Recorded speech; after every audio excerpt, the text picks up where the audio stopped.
ये पबजी वाला है क्या?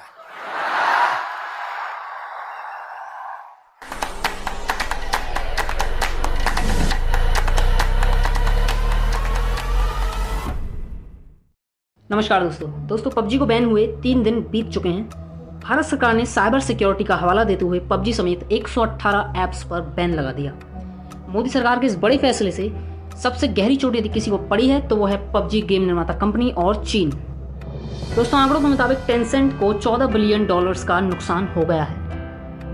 अब बड़ी बात आती है कि क्या पबजी वापस आएगा, तो इसका अनुमान जहां तक लग रहा है अब उस हिसाब से पबजी की वापसी भारत में शायद ही हो पाएगी, क्योंकि टेंसेंट में चाइना का शेयर भी है। तो हो सकता है कि टेंसेंट चाइना को टेंसेंट कंपनी से बाहर कर दे। दोस्तों पबजी का निर्माण चाइना में हुआ है। पबजी पीसी वर्जन जो है वो कोरिया का है। दोस्तों भारत से ये ऐप्स करोड़ों रुपए की कमाई हर दिन किया करते थे। दोस्तों इस बैन में यदि सबसे ज्यादा किसी को नुकसान हुआ है तो वो चाइना है और टेंसेंट कंपनी है। दोस्तों भारत से पबजी ने 2018 से 2020 तक यदि कमाई की बात करें पबजी की, तो उसने 22,457 करोड़ की कुल कमाई भारत से की है। दोस्तों भारत में बहुत से ऐसे बड़े यूट्यूबर्स हैं जो पबजी की स्ट्रीमिंग किया करते थे, वहीं कहीं ना कहीं उन्हें इस बात से थोड़ा दुख पहुंचा होगा। पर दोस्तों देश सबसे बड़ा है, पबजी नहीं। पहला कर्तव्य हमें देश को बचाना है, न कि पबजी को। भारत में पबजी के क्रेज को देखते हुए बेंगलोर की एक गेम निर्माता कंपनी ने फौजी नाम का एक नया गेम लॉन्च करने का फैसला लिया है, जिसको प्रमोट किया है अक्षय कुमार ने अपने इंस्टाग्राम के पोस्ट पर।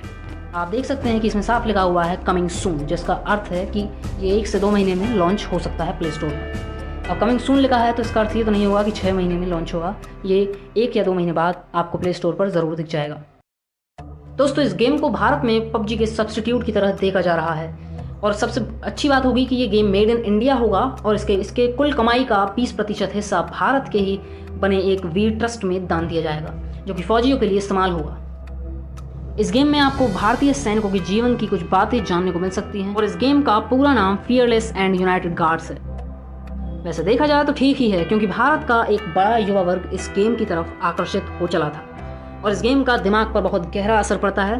प्लेयर्स को ये लगने लगता है कि वह असल जिंदगी में दुश्मनों से लड़ रहे हैं, जिससे उनके दिमाग पर आक्रामकता का एक भाव पैदा होता है। दोस्तों कई मामले तो होश उड़ा देने वाले भी सामने आए हैं, जिसमें बच्चों ने अपने ही माँ बाप को पबजी के लिए जान से तक मार दिया है, और कई मामले ऐसे भी सामने आए जिसमें बच्चों ने अपने पिता के बैंक अकाउंट को पूरी तरह से खाली कर दिया सिर्फ एक रॉयल पास के लिए।